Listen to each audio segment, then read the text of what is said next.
Hello students of class 11th. In this video, we will study the subject economics, session 2021-2022. In this video, we will discuss about the syllabus and we will start with microeconomics chapter first. So, we will start with the quotation. You don't achieve success by taking it easy or working on it later.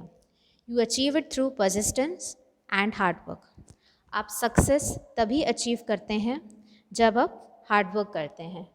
When you will do hard work, then you will find out the ways to work more with less hard work. Means you will understand how to work smartly. आप कम समय में बेहतर काम करना सीखेंगे. आपको चीज़ें जल्दी करने आ जाएगी जब आप हार्ड वर्क करेंगे. तो आपको किसी भी चीज़ को ईजीली या फिर कल पे नहीं छोड़ना है. ठीक है, कल कोई चीज़ हम नहीं कर पाते. जो हमें करना है वो हमें आज ही करना है. जो टॉपिक हमें आज ऑनलाइन क्लास में पढ़ाया गया है वो हमें आज ही पढ़ कर रखना है. कल पर हमें उसे डिले नहीं करना है. हमें सक्सेस तभी मिलेगी जब हम परसिस्टेंट होंगे और हार्ड वर्क होंगे. हम कंटिन्यूसली हार्ड वर्क करेंगे. जो हमें आज का वर्क है वो आज ही कंप्लीट करना है. अब जो आपका इकोनॉमिक्स सब्जेक्ट है क्लास 11th में थियोरिटिकल सब्जेक्ट है और इसका पेपर जो होता है वो 80 मार्क्स का होता है और प्रोजेक्ट के कितने मार्क्स होते हैं 20 मार्क्स होते हैं और 3 आवर्स का पेपर होता है. ये 2 पार्ट्स में डिवाइडेड है, स्टैटिस्टिक्स फॉर इकोनॉमिक्स और इंट्रोडक्टरी माइक्रो इकोनॉमिक्स. स्टैटिस्टिक्स तो आपने क्लास 10th में भी देखा होगा, मीन मीडियन मोड.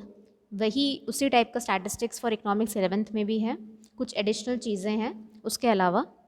तो स्टैटिस्टिक्स फॉर इकोनॉमिक्स में 3 यूनिट हैं. इंट्रोडक्शन जो इंट्रोडक्शन और collection, organisation, presentation of data, तो ये 13 मार्क्स का है. और यूनिट 3 जो है स्टैटिस्टिकल टूल्स एंड इंटरप्रिटेशन, वो 27 मार्क्स का है. माइक्रो इकोनॉमिक्स में कितने यूनिट्स हैं? 5 यूनिट्स हैं. जो 4th यूनिट है वो कितना है? माइक्रो इकोनॉमिक्स में हमारे 4 यूनिट्स हैं. तो 4 यूनिट्स में इंट्रोडक्शन है, कंज्यूमर्स इक्विलिब्रियम एंड डिमांड है. इंट्रोडक्शन आपका 4 मार्क्स का है. कंज्यूमर्स इक्विलिब्रियम और डिमांड 13 मार्क्स का है. Producer behaviour and supply 13 marks का है. Forms of market and price determination under perfect competition with simple applications 10 marks का है. तो इस हिसाब से पार्ट ए स्टैटिस्टिक्स कितने मार्क्स का हो गया? 40 मार्क्स. और पार्ट बी माइक्रो इकोनॉमिक्स कितने मार्क्स का हो गया? 40 मार्क्स का. और जो प्रोजेक्ट वर्क है, आपको एक प्रोजेक्ट बनाना होगा जो 20 मार्क्स का है और उसमें से 12 मार्क्स आपके प्रोजेक्ट फाइल के होते हैं और 8 मार्क्स जो होते हैं वो आपके वाइवा के होते हैं. मतलब जो आपने प्रोजेक्ट बनाया है उसकी कंप्लीट इन्फॉर्मेशन आपको होनी चाहिए. उस प्रोजेक्ट से रिलेटेड 8 मार्क्स से आपको क्या किया जाएगा? आपसे क्वेश्चंस पूछे जाएंगे. नेक्स्ट, अब स्टैटिस्टिक्स में हम क्या पढ़ेंगे? सबसे पहला तो इंट्रोडक्शन है, तो आप पढ़ेंगे इकोनॉमिक्स क्या होता है, उसका meaning, scope, functioning, importance of statistics in economics. Unit 2 में collection, organisation and presentation of data. मतलब हम डेटा को कलेक्ट कैसे करते हैं, किस सोर्स से हम डेटा कलेक्ट करते हैं, प्राइमरी से, सेकेंडरी से. ठीक है, कौन सी मेथड यूज़ कर रहे हैं हम डेटा कलेक्ट करने की, वो सब चीज़ें. फिर हम डेटा को प्रेजेंट कैसे कर रहे हैं, ये सब आपने 10th में देखा है. Bar graph, histogram, pie chart, ogive, polygon, ये सब चीज़ें हम पढ़ेंगे. नेक्स्ट यूनिट है स्टैटिस्टिकल टूल्स एंड इंटरप्रिटेशन. मतलब हम उसे इंटरप्रेट कैसे करेंगे, कैसे उससे कंक्लूजन ड्रॉ करेंगे. तो ये इंटरप्रिटेशन में क्या निकालते हैं हम? अरिथमेटिक मीन निकालते हैं, मीडियन और मोड कैलकुलेट करते हैं. अब इसमें आपके पास मेजर्स ऑफ डिस्पर्जन भी है जो आपके लिए नया है. स्टैंडर्ड डेविएशन, मीन डेविएशन, ये सब हम समझेंगे कि क्या होता है. मतलब वैल्यूज़ जो एक्चुअल मीन निकला है उससे कितना डेविएट हो रही हैं, वो सब चीज़ें. फिर हम कोरिलेशन पढ़ेंगे, Karl Pearson's method, Spearman's rank correlation. आपको यहाँ पर फॉर्मूलेज होंगे, जैसे फॉर्मूलेज के थ्रू आपको क्वेश्चन सॉल्व करना होगा. इंडेक्स नंबर्स, इंडेक्स नंबर होता क्या है, wholesale price index, consumer price index, ये इकोनॉमिक्स का एक बहुत इंपॉर्टेंट टर्म है, न्यूज़पेपर्स में भी स्टडी करने को मिलता है। पार्ट बी जो है माइक्रो इकोनॉमिक्स, और ये सबसे ज़्यादा इंटरेस्टिंग पार्ट है इकोनॉमिक्स का। तो हम समझेंगे माइक्रो इकोनॉमिक्स वर्ड का मतलब क्या है और मैक्रो इकोनॉमिक्स क्या होता है। माइक्रो इकोनॉमिक्स जो है वो आप क्लास 11th में पढ़ते हो और मैक्रो इकोनॉमिक्स आप क्लास 12th में पढ़ते हैं। तो हम ये क्यों पढ़ते हैं, ठीक है। इकोनॉमी का मतलब क्या होती है, सेंट्रल प्रॉब्लम्स क्या है किसी भी इकोनॉमी की, ओके, प्रोडक्शन पॉसिबिलिटी फ्रंटियर क्या होता है, अपॉर्चुनिटी कॉस्ट क्या होती है, ये सब इकोनॉमिक्स की टर्म्स है जो आप समझोगे आपके पूरे इस सेशन के दौरान।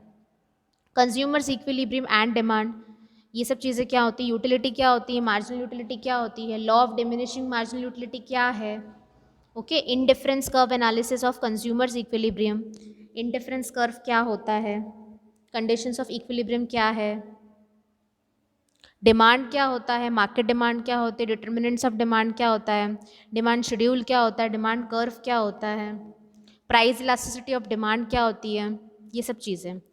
प्रोड्यूसर का बिहेवियर, प्रोडक्शन फंक्शन क्या होता है शॉर्ट रन या लॉन्ग रन में। प्रोडक्शन मतलब वो लोग जो गुड्स एंड सर्विसेज को प्रोड्यूस कर रहे हैं, okay.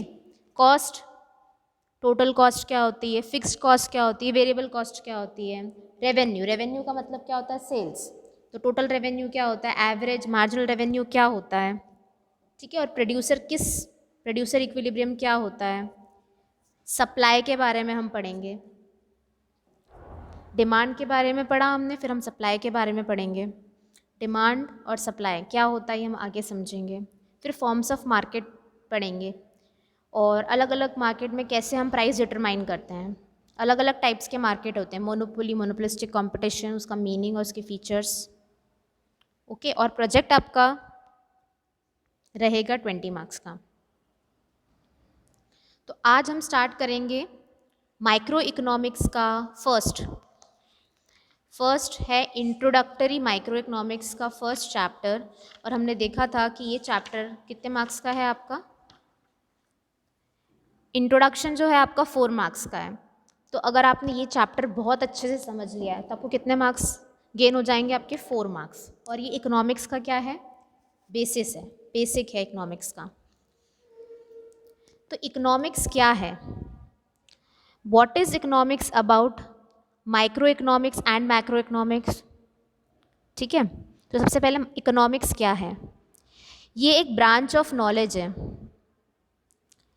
In which those activities of human beings are studied, मतलब हम ह्यूमन बींग्स की एक्टिविटी को स्टडी करते हैं इकोनॉमिक्स के अंदर, ठीक है। वो एक्टिविटीज़ जो करी जाती है स्केर्स मीन्स को अक्वायर करने के लिए, मतलब वेल्थ को अक्वायर करने के लिए, जिससे हम अपनी अनलिमिटेड वांट्स को सेटिस्फाई कर सकें। इकोनॉमिक्स मतलब वो एक्टिविटी जो ह्यूमन बींग्स करते हैं मनी अक्वायर करने के लिए, वेल्थ अक्वायर करने के लिए, पैसा अक्वायर करने के लिए, जिससे हम अपनी अनलिमिटेड वांट्स को क्या कर सकते हैं, सेटिस्फाई कर सकते हैं। तो जो डिक्शनरी मीनिंग है इकोनॉमिक्स का, वो डिक्शनरी मीनिंग क्या कहता है इकोनॉमिक्स का, वो साइंस जो स्टडी करता है human activities relating to wealth, पैसे से रिलेटेड ह्यूमन एक्टिविटीज़ जो स्टडी की जाती है। अब जो ये इकोनॉमिक्स वर्ड है वो 2 ग्रीक वर्ड्स से निकला है, ओइकोस, ओइकोस मतलब हाउस होल्ड, और नीमेन मतलब मैनेजमेंट।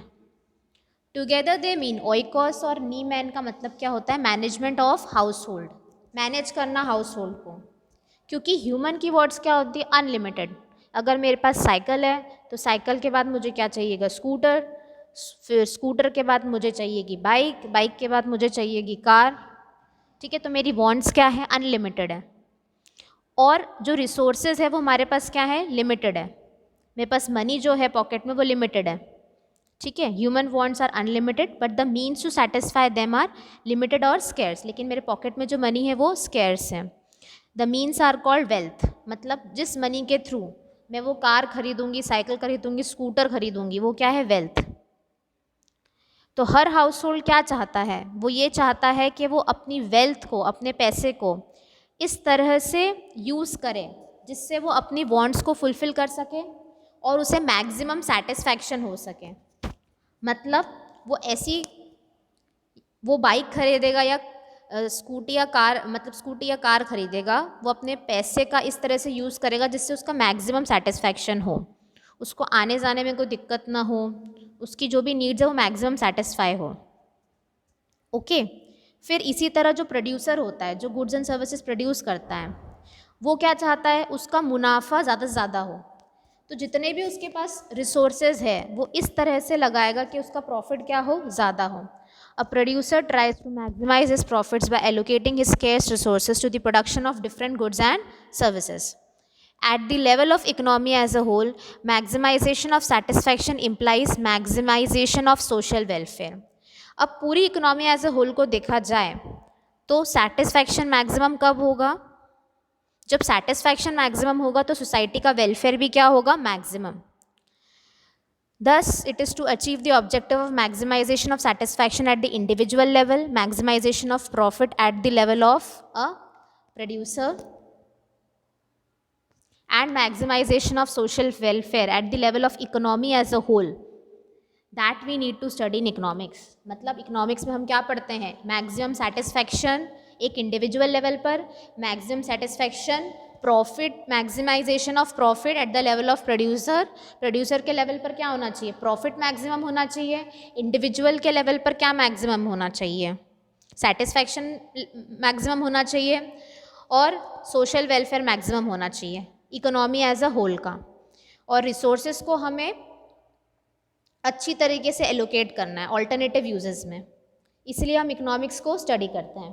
तो इससे हमें डेफिनेशन पता चलती है इकोनॉमिक्स की। तो इकोनॉमिक्स क्या है, एक साइंस है ह्यूमन बिहेवियर का, हमारा बिहेवियर कैसा है, हमारा व्यवहार कैसा है।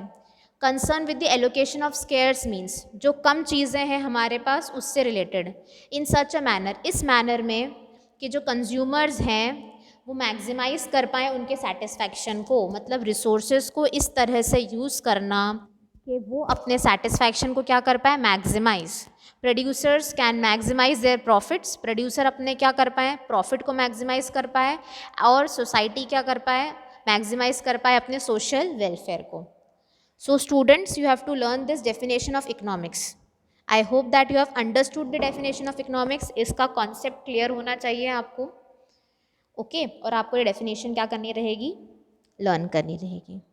I hope that through this video you understood the definition of economics. You also got an overview related to the syllabus of economics.